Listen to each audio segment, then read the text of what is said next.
Feliz y bendecido día, aprendiendo un curso de milagros.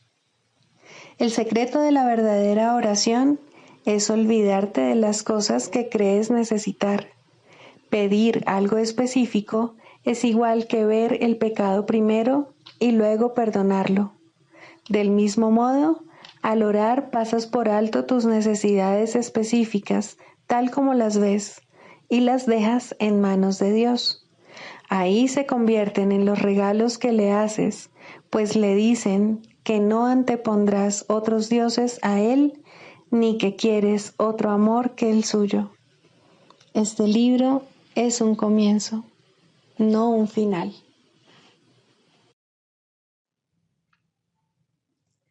Del prefacio, que postula, párrafo 2. El mundo de la percepción, por otra parte, es el mundo del tiempo, de los cambios, de los comienzos y de los finales. Se basa en interpretaciones, no en hechos. Es un mundo de nacimientos y muertes, basado en nuestra creencia en la escasez, en la pérdida, en la separación y en la muerte. Es un mundo que aprendemos en vez de algo que se nos da. Es selectivo en cuanto al énfasis perceptual, inestable en su modo de operar e inexacto en sus interpretaciones. Introducción. Este es un curso de milagros. Es un curso obligatorio.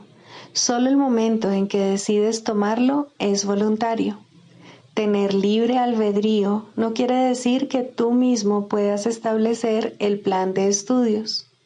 Significa únicamente que puedes elegir lo que quieres aprender en cualquier momento dado. Este curso no pretende enseñar el significado del amor, pues eso está más allá de lo que se puede enseñar. Pretende, no obstante, despejar los obstáculos que impiden experimentar la presencia del amor, el cual es tu herencia natural. Lo opuesto al amor es el miedo, pero aquello que todo lo abarca no puede tener opuestos. Este curso puede, por lo tanto, resumirse muy simplemente de la siguiente manera. Nada real puede ser amenazado. Nada irreal existe. En esto radica la paz de Dios. Capítulo 1. El significado de los milagros. Primero, principios de los milagros. Principio 21. Los milagros son expresiones naturales de perdón. Por medio de los milagros aceptas el perdón de Dios al extendérselo a otros. Capítulo 3. La percepción inocente. Quinto, más allá de la percepción. He dicho que las capacidades que ahora posees no son sino sombras de tu verdadera fortaleza, y que la percepción, que es intrínsecamente enjuiciadora, comenzó solo después de la separación. Desde entonces, nadie ha estado seguro de nada. He dejado claro asimismo que la resurrección fue el medio para regresar al conocimiento, lo cual se logró mediante la unión de mi voluntad con la de mi Padre. Es oportuno ahora establecer una distinción que ha de clarificar algunos de los postulados que se presentarán más adelante. Desde que se produjo la separación, ha habido una gran confusión entre las palabras crear y fabricar. Cuando fabricas algo, lo haces como resultado de una sensación específica de carencia o de necesidad. Nada que se haya hecho con un propósito específico tiene la capacidad de poder generalizarse. Cuando haces algo para remediar lo que percibes como una insuficiencia, estás afirmando tácitamente que crees en la separación.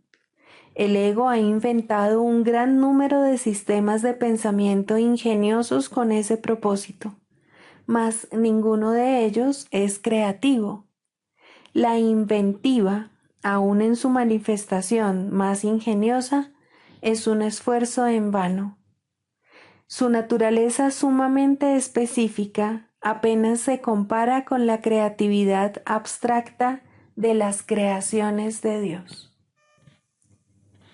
El conocimiento, como ya hemos observado, no conduce a la acción.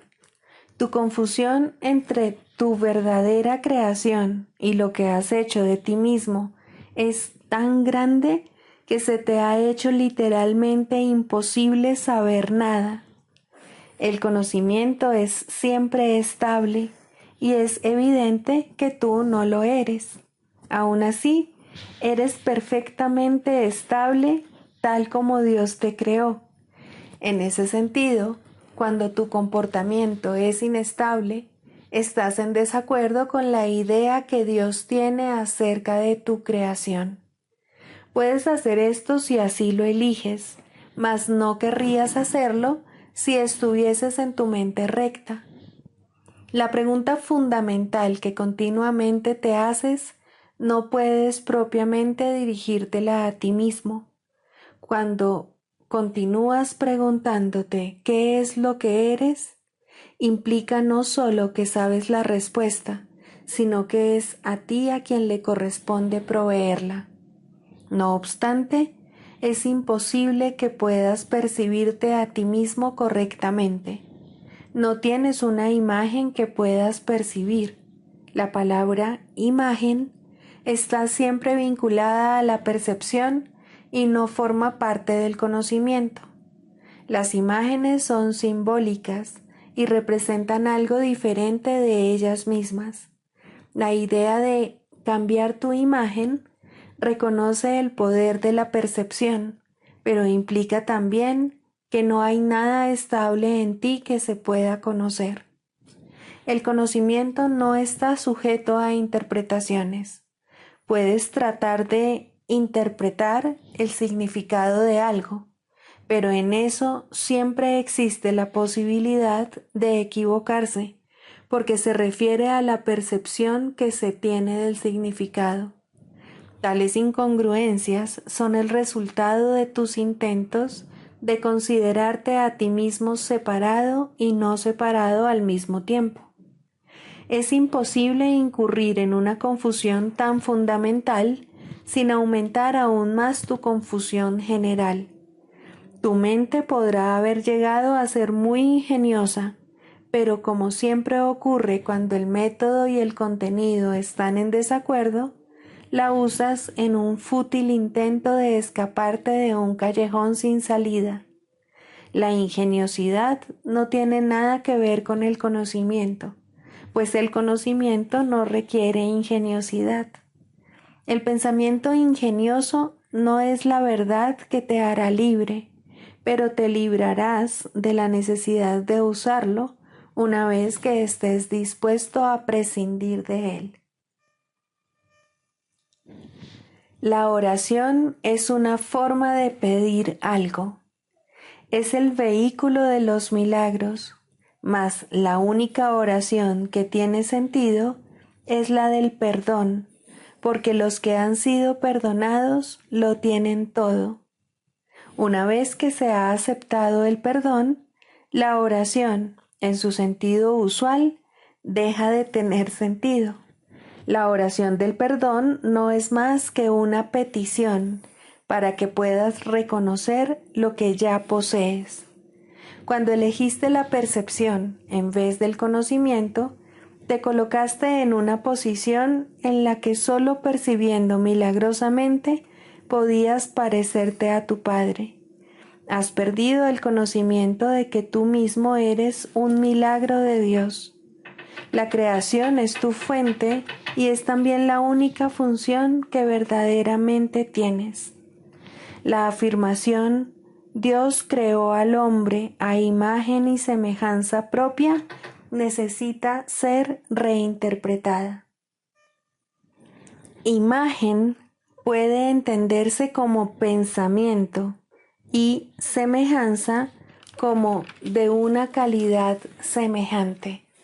Dios efectivamente creó al espíritu en su propio pensamiento y de una calidad semejante a la suya propia. No hay nada más. La percepción, por otra parte, no puede tener lugar sin la creencia en más y en menos. La percepción entraña selectividad a todo nivel. Es un proceso continuo de aceptación y rechazo, de organización y reorganización, de sustitución y cambio. Evaluar es un aspecto esencial de la percepción, ya que para poder seleccionar es necesario juzgar. ¿Qué le ocurre a la percepción en ausencia de juicios o de nada que no sea perfecta igualdad? Percibir se vuelve imposible. La verdad solo se puede conocer. Toda ella es igualmente verdadera y conocer cualquier parte de ella es conocerla en su totalidad. Únicamente la percepción entraña una conciencia parcial. El conocimiento trasciende las leyes que gobiernan la percepción porque un conocimiento parcial es imposible. El conocimiento es uno y no tiene partes separadas. Tú, que eres realmente uno con él, solo necesitas conocerte a ti mismo para que tu conocimiento sea total. Conocer el milagro de Dios es conocerlo a Él. El perdón es lo que sana la percepción de la separación. Es necesario que percibas correctamente a tu hermano debido a que las mentes han elegido considerarse a sí mismas como entidades separadas. El espíritu tiene absoluto conocimiento de Dios. En eso radica su poder milagroso. El hecho de que cada uno de nosotros disponga de ese poder en su totalidad es una condición enteramente ajena al pensar del mundo. El mundo cree que si alguien lo tiene todo, no queda nada para los demás. Mas los milagros de Dios son tan totales como sus pensamientos, porque son sus pensamientos. Mientras continúe habiendo percepción, la oración será necesaria. Puesto que la percepción se basa en la escasez, los que perciben no han aceptado totalmente la expiación ni se han entregado a la verdad. La percepción se basa en un estado de separación, así que todo aquel que de alguna manera percibe tiene necesidad de curación. El estado natural de los que gozan de conocimiento es la comunión, no la oración. Dios y su milagro son inseparables. Cuán bellos son en verdad los pensamientos de Dios que viven en su luz. Tu valía está más allá de la percepción, porque está más allá de toda duda. No te percibas a ti mismo bajo ninguna otra luz. Conócete en la única luz en la que el milagro que eres se alza en perfecta claridad. Libro de ejercicios. Pregunta 8. ¿Qué es el mundo real? El mundo real es un símbolo como todo lo demás que la percepción ofrece. No obstante, es lo opuesto a lo que tú fabricaste. Ves tu mundo a través de los ojos del miedo, lo cual te trae a la mente los testigos del terror. El mundo real solo lo pueden percibir los ojos que han sido bendecidos por el perdón, los cuales, consecuentemente, ven un mundo donde el terror es imposible y donde no se puede encontrar ningún testigo del miedo. El mundo real te ofrece una contrapartida para cada pensamiento de infelicidad que se ve reflejado en tu mundo, una corrección segura para las escenas de miedo y los clamores de batalla que pueblan tu mundo. El mundo real muestra un mundo que se contempla de otra manera, a través de ojos serenos y de una mente en paz. Allí solo hay reposo. No se oyen gritos de dolor o de pesar, pues allí nada está excluido del perdón. Y las escenas que se ven son apacibles, pues solo escenas y sonidos felices pueden llegar hasta la mente que se ha perdonado a sí misma. ¿Qué necesidad tiene dicha mente de pensamientos de muerte, asesinato o ataque? ¿De qué puede sentirse rodeada sino de seguridad, amor y dicha? ¿Qué podría haber que ella quisiese condenar? ¿Y contra qué querría juzgar? El mundo que ve emana de una mente que está en paz consigo misma. No ve peligro en nada de lo que contempla, pues es bondadosa y lo único que ve es bondad. El mundo real es el símbolo de que al sueño de pecado y culpabilidad le ha llegado su fin y de que el Hijo de Dios ha despertado. Y sus ojos, abiertos ahora, perciben el inequívoco reflejo del amor de su Padre, la infalible promesa de que ha sido redimido. El mundo real representa el final del tiempo, pues cuando se percibe, el tiempo deja de tener objeto. El Espíritu Santo no tiene necesidad del tiempo una vez que éste ha servido el propósito que Él le había asignado. Ahora espera un solo instante más para que Dios dé el paso final y el tiempo desaparezca, llevándose consigo la percepción y dejando solamente a la verdad para que sea tal como es. Ese instante es nuestro objetivo, pues en él yace el recuerdo de Dios, y al contemplar un mundo perdonado, Él es quien nos llama y nos viene a buscar para llevarnos a casa, recordándonos nuestra identidad, la cual nos ha sido restituida mediante nuestro perdón. Lección 298. Te amo, Padre, y amo también a tu Hijo. Mi gratitud hace posible que mi amor sea aceptado sin miedo y, de esta manera, se me restituye por fin mi realidad.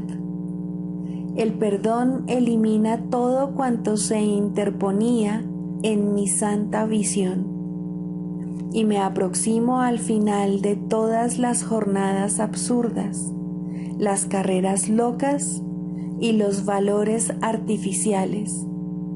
En su lugar, acepto lo que Dios establece como mío, seguro de que solo mediante ello me puedo salvar y de que atravieso el miedo para encontrarme con mi amor. Padre, hoy vengo a ti porque no quiero seguir otro camino que no sea el tuyo.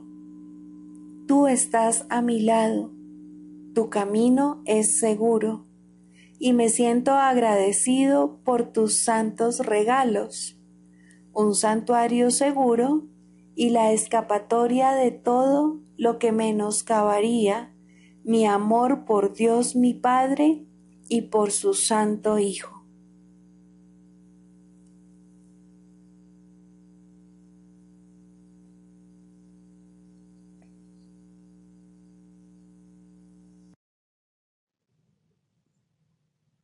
Del Manual para el Maestro, pregunta 4. ¿Cuáles son las características de los maestros de Dios? 5. Júbilo. El júbilo es el resultado inevitable de la mansedumbre.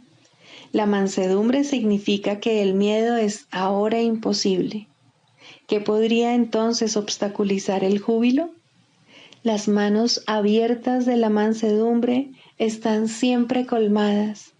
Los mansos no experimentan dolor, no pueden sufrir. ¿Cómo no habrían de ser felices? Están seguros de que son amados y de que, por lo tanto, están a salvo. El júbilo va unido a la mansedumbre, tan inevitablemente como el pesar acompaña al ataque. Los maestros de Dios confían en Él y están seguros de que su Maestro va delante de ellos, asegurándose de que no les acontezca ningún daño. Disponen de sus dones y siguen su camino, porque la voz de Dios los dirige en todo. El júbilo es su himno de gratitud, y Cristo los contempla también con agradecimiento. La necesidad que Él tiene de ellos es tan grande como la que ellos tienen de Él.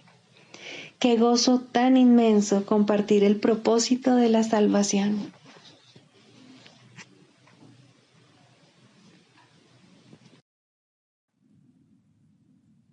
Manual para el maestro. 25. ¿Son deseables los poderes psíquicos? La respuesta a esta pregunta es muy parecida a la anterior. No existen poderes antinaturales, e inventar un poder que no existe es obviamente recurrir a la magia. Es igualmente obvio, sin embargo, que cada individuo tiene un sinnúmero de capacidades de las que no es consciente. A medida que su conciencia se expanda, es posible que desarrolle capacidades que le parezcan muy sorprendentes. No obstante, nada que él pueda hacer puede compararse en lo más mínimo con la gloriosa sorpresa de recordar quién es. Si deja que todo su aprendizaje y todos sus esfuerzos se dirijan hacia esa gran sorpresa final, no querrá que las pequeñas sorpresas que se puedan presentar en el camino lo retrasen. Ciertamente hay muchos poderes psíquicos que están claramente de acuerdo con los postulados de este curso. La comunicación no se limita únicamente a la reducida gama de canales que el mundo reconoce. Si así fuese, no tendría objeto tratar de enseñar la salvación. Sería imposible hacerlo. Los límites que el mundo le impone a la comunicación son los mayores obstáculos para una experiencia directa del Espíritu Santo, quien siempre está aquí y cuya voz está siempre presta a ser oída. Estos límites se establecen por miedo, pues sin ellos, las paredes que circundan todos los lugares separados del mundo se derrumbarían ante el santo sonido de su voz. Aquel que de alguna manera trasciende estos límites está simplemente volviéndose más natural. No está haciendo nada especial y no hay nada mágico en sus logros. Las capacidades aparentemente nuevas que se pueden adquirir en el camino hacia Dios pueden ser muy útiles. Cuando se le entregan al Espíritu Santo y se usan bajo su dirección, se convierten en recursos de enseñanza muy valiosos. Ante esto, la cuestión de cómo surgen es irrelevante. Lo único que hay que tener en cuenta es el uso que se les da. Si se consideran como fines en sí mismas, independientemente de cómo se haga esto, el progreso se demorará. Su valor no reside tampoco en que prueben nada, ni en que sean logros del pasado, conexiones insólitas con lo invisible o favores especiales de Dios. Dios no hace favores especiales, y nadie tiene ningún poder que los demás no posean. La posesión de poderes especiales solo se puede demostrar mediante el uso de trucos mágicos. Nada que sea genuino se puede usar para engañar. El Espíritu Santo es incapaz de engañar y solo puede valerse de capacidades genuinas. Lo que se usa con fines mágicos no le sirve a él, y lo que él usa no se puede emplear para la magia. Existe, sin embargo, una atracción especial por las capacidades poco usuales que las hace curiosamente tentadoras. Estos poderes son los que el Espíritu Santo quiere y necesita, mas el ego ve en estos mismos poderes una oportunidad para vanagloriarse. Cuando los poderes se convierten en debilidades, es ciertamente trágico. Lo que no se le entrega al Espíritu Santo no puede sino entregársele a la debilidad, pues lo que se le niega al amor se le da al miedo, y como consecuencia de ello será temible. Incluso aquellos que han dejado de valorar las cosas materiales del mundo pueden dejarse engañar por los poderes psíquicos. Al dejar de interesarse por los regalos materiales del mundo, el ego se ve seriamente amenazado, mas todavía puede ser lo suficientemente fuerte como para recobrarse valiéndose de esta nueva tentación a fin de recuperar su fuerza mediante el engaño. Muchos en esta situación no se han percatado de las defensas del ego, si bien no es que éstas sean precisamente sutiles. Sin embargo, mientras se tenga el más mínimo deseo de ser engañado, el engaño se producirá fácilmente. Ahora el poder deja de ser una facultad genuina y ya no se puede contar con él.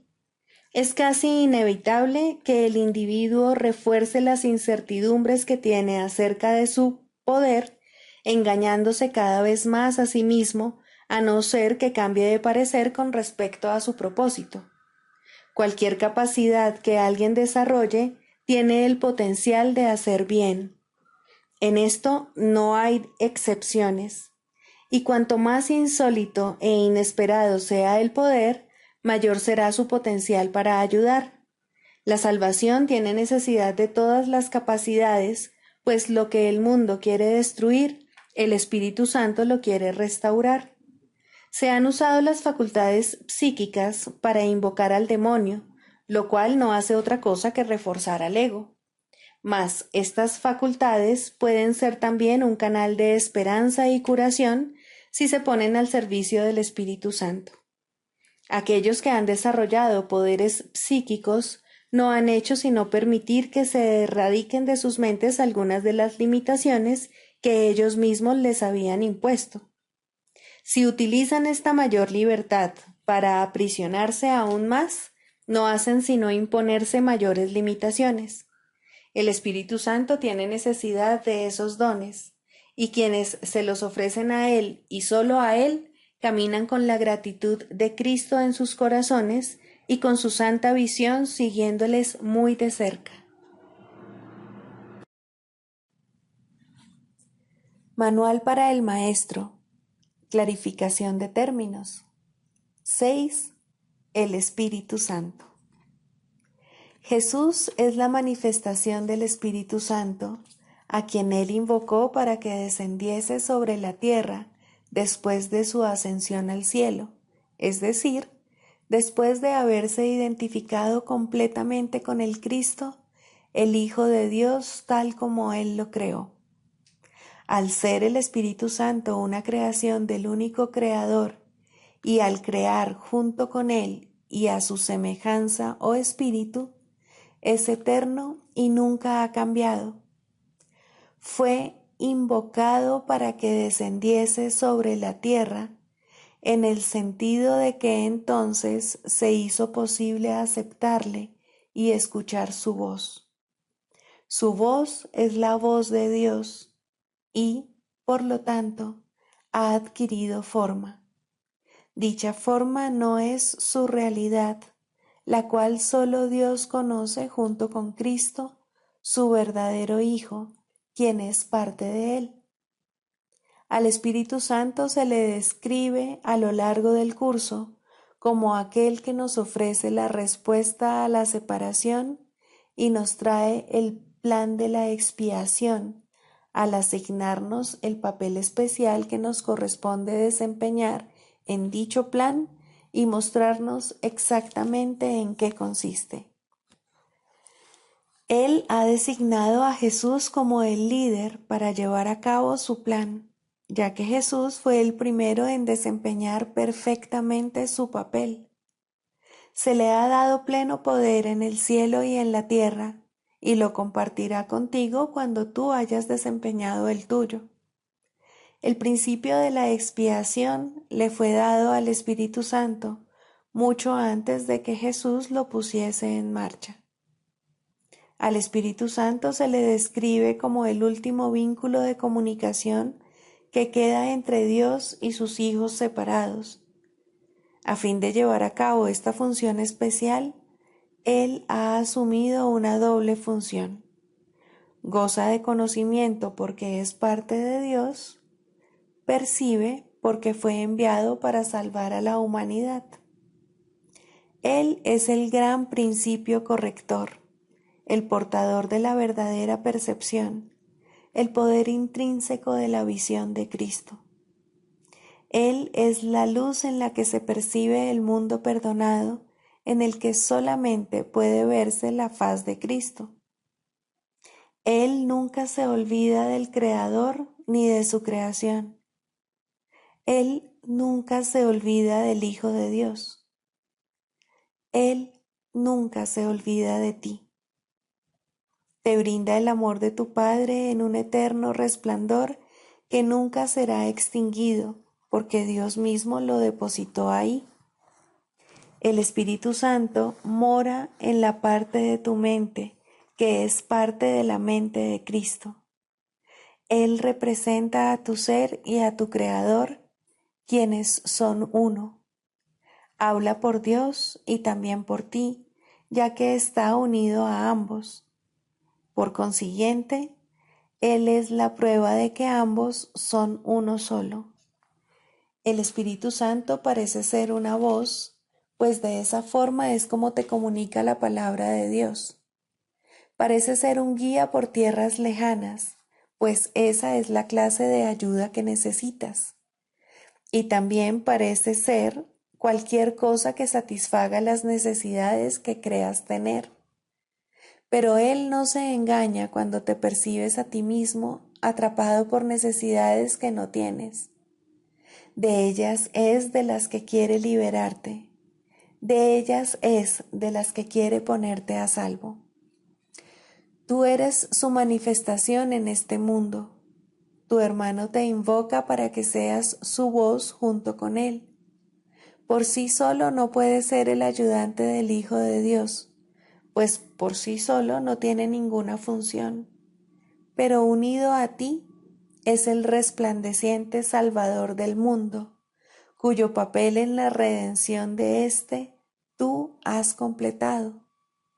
Él te da las gracias a ti y a tu hermano, pues te elevaste con él cuando él empezó a salvar al mundo, y estarás con él cuando el tiempo haya cesado y ya no quede ni rastro de los sueños de rencor en los que bailabas al compás de la exangüe música de la muerte, pues en su lugar se oirá el himno a Dios por unos momentos más, y luego ya no se oirá más la voz, ya que no volverá a adoptar ninguna forma, sino que retornará a la eterna amorfía de Dios. Psicoterapia. Primero, el propósito de la psicoterapia. Muy sencillamente, el propósito de la psicoterapia es eliminar los obstáculos a la verdad. Su objetivo es ayudar al paciente a abandonar su fijo sistema ilusorio y comenzar a reconsiderar las espurias relaciones causa-efecto sobre las cuales descansa este sistema. Nadie en este mundo se escapa del miedo, pero todo el mundo puede reconsiderar sus causas y aprender a evaluarlas correctamente. Dios ha dado a todo el mundo un maestro cuya sabiduría y ayuda sobrepasan ampliamente cualesquiera contribuciones que un terapeuta terrenal pueda proveer. Sin embargo, hay momentos y situaciones en las cuales una relación terrenal paciente-psicoterapeuta se convierte en la manera a través de la cual él ofrece sus más grandes regalos a ambos. ¿Qué mejor propósito podría una relación tener que el de invitar al Espíritu Santo a entrar en ella y dar su propio gran regalo de regocijo? ¿Qué más alta meta podría haber para cualquiera que la de aprender a invocar a Dios y escuchar su respuesta? ¿Y qué objetivo más trascendente puede haber que el de evocar el camino, la verdad y la vida y recordar a Dios? Ayudar en esto es el propósito correcto de la psicoterapia. ¿Podría algo ser más santo? Pues la psicoterapia, entendida correctamente, enseña el perdón y ayuda al paciente a reconocerlo y a aceptarlo. Y en su sanación, el terapeuta se perdona junto con él. Todo el que necesita ayuda, sin importar la forma de su sufrimiento, se está atacando a sí mismo y como consecuencia de ello, la paz de su mente está sufriendo. Estas tendencias a menudo se describen como autodestructivas y con frecuencia el paciente mismo las percibe de esa forma. De lo que no se da cuenta y lo que necesita aprender es que ese yo que puede atacar y también ser atacado es un concepto que él ha fabricado. Aún más, lo atesora, lo defiende y en ocasiones incluso se encuentra dispuesto a sacrificar su vida en nombre de ese yo, pues lo considera su propio ser. Lo ve como algo que se afecta, que reacciona a fuerzas externas según ellas lo requieren y que se encuentra indefenso en medio del poder del mundo. La psicoterapia, entonces, debe restablecer a su conciencia la habilidad para tomar sus propias decisiones. Debe disponerse a revertir su pensamiento y a entender que aquello que él creyó que proyectaba sus efectos sobre él era fabricado por sus propias proyecciones sobre el mundo. Por tanto, el mundo que ve no existe. Hasta que esto se acepte, al menos en parte, el paciente no puede verse a sí mismo como realmente capaz de tomar decisiones y luchará contra su libertad por creer que se trata de su esclavitud.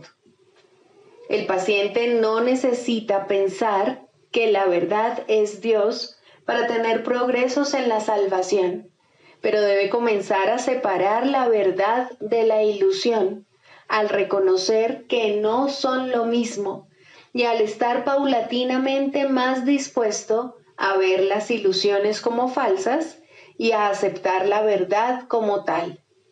Su maestro lo conducirá desde ahí, tan lejos como se encuentre dispuesto a llegar. La psicoterapia solo puede ahorrarle tiempo.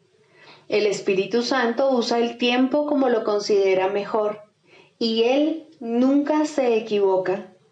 La psicoterapia, bajo su dirección, es uno de los medios que usa para ahorrar tiempo y para preparar maestros adicionales para su obra. La ayuda que Él comienza y dirige no tiene fin. Cualquiera que sea la ruta que Él elija, toda psicoterapia finalmente conduce a Dios. Pero eso se le deja a Él. Todos somos sus psicoterapeutas, pues quiere que todos seamos sanados en Él. El canto de la oración. Segundo, la escalera de la oración. La oración no tiene principio ni fin, es parte de la vida, pero sí cambia de forma y crece a medida que uno va aprendiendo hasta que alcanza su estado amorfo y se funde en una comunicación total con Dios. En su aspecto peticionario, no necesita apelar a Dios, que de hecho rara vez se hace, y ni siquiera entraña creencia alguna en Él. En estos niveles, la oración es un simple desear que surge de un sentido de carencia y escasez. Estas formas de oración o de pedir desde la necesidad siempre entrañan un sentimiento de debilidad e insuficiencia. Nadie, pues, que esté seguro de su identidad, podría orar de esta manera. Pero no es menos cierto que nadie que no tenga certeza sobre su identidad puede evitar hacerlo. La oración es tan continua como la vida. Todo el mundo ora sin cesar.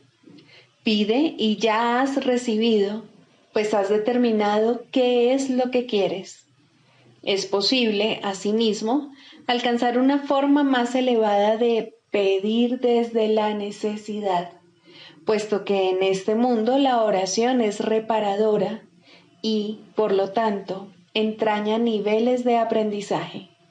En este caso, la petición puede ser dirigida a Dios con verdadera fe, pero aún sin comprensión. Por lo general, se ha alcanzado un vago y con frecuencia inestable sentido de identificación con Él, pero tiende a estar desenfocado por un sentimiento de pecado profundamente arraigado.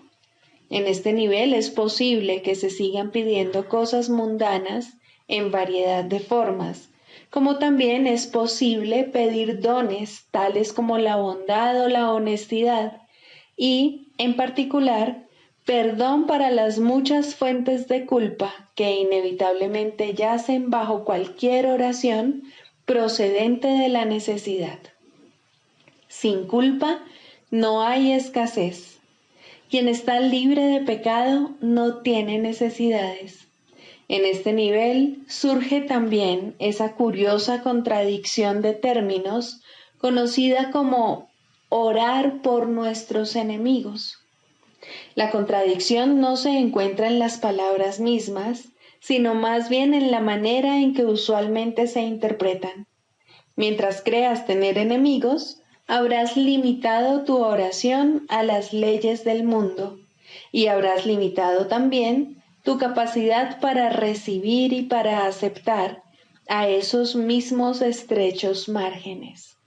Sin embargo, si tienes enemigos, tienes necesidad de oración y una gran necesidad, por cierto. Entonces, ¿qué significa realmente la frase? Significa que debes orar por ti para que no busques aprisionar a Cristo y así perder el reconocimiento de tu propia identidad. No traiciones a nadie o te traicionarás a ti mismo.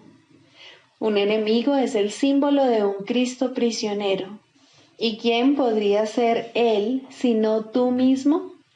Orar por los enemigos se convierte de este modo en una manera de orar por tu propia libertad. Ahora ha dejado de ser una contradicción. Se ha convertido en una declaración de la unidad de Cristo y el reconocimiento de su impecabilidad. Ahora se ha vuelto santa, pues reconoce al Hijo de Dios tal como fue creado. Nunca olvides que la oración, en cualquiera de sus niveles, es siempre para uno mismo. Si te unes a alguien en oración, lo haces parte de ti. El enemigo eres tú, al igual que eres el Cristo. Por ello, antes de hacerse santa, la oración es una elección. Tú no eliges por otro, solo puedes elegir por ti mismo. Ora verdaderamente por tus enemigos, pues en esto radica tu propia salvación. Perdónalos por tus pecados y serás realmente perdonado. La oración es una escalera que llega hasta el cielo. En lo alto se produce una transformación muy similar a la tuya, pues la oración es parte de ti. Las cosas de la tierra se dejan atrás y ya no se recuerdan más. No se hacen peticiones, puesto que nada falta. Se reconoce plenamente que la identidad en Cristo es algo eterno, incorruptible y más allá de todo cambio. La luz ha dejado de titilar y nunca se apagará. Ahora, sin necesidades de ninguna clase, y revestida por siempre de la pura impecabilidad que es el regalo de Dios para ti, su Hijo, la oración puede convertirse otra vez en aquello para lo que se concibió, pues ahora se eleva cual canto de gratitud a tu Creador, sin palabras, pensamientos o vanos deseos, y sin necesidad de nada en absoluto. De este modo se extiende como estaba destinada a hacerlo, y por esta ofrenda Dios mismo da las gracias. Dios es la meta de toda oración, lo cual la hace eterna en vez de temporal. No tiene comienzo, pues la meta no ha cambiado jamás. La oración, en las formas que adopta inicialmente, es una ilusión, ya que no se necesita escalera alguna para llegar hasta aquello de lo que uno nunca se alejó. No obstante, la oración forma parte del perdón, mientras éste, que de por sí es una ilusión, continúe sin lograrse. La oración estará ligada al aprendizaje hasta que el objetivo del aprendizaje se haya alcanzado, y entonces todas las cosas se transformarán al unísono y retornarán libres de toda mancha a la mente de Dios. Al encontrarse más allá de lo que se puede aprender, este estado es indescriptible. Es necesario, no obstante, entender las etapas por las que hay que pasar para su obtención, si la paz ha de ser restaurada en el Hijo de Dios, quien vive ahora en la ilusión de la muerte y el temor de Dios. Sigamos a Jesús haciendo del perdón algo tan natural como respirar y algo tan vital como el aire. Amén.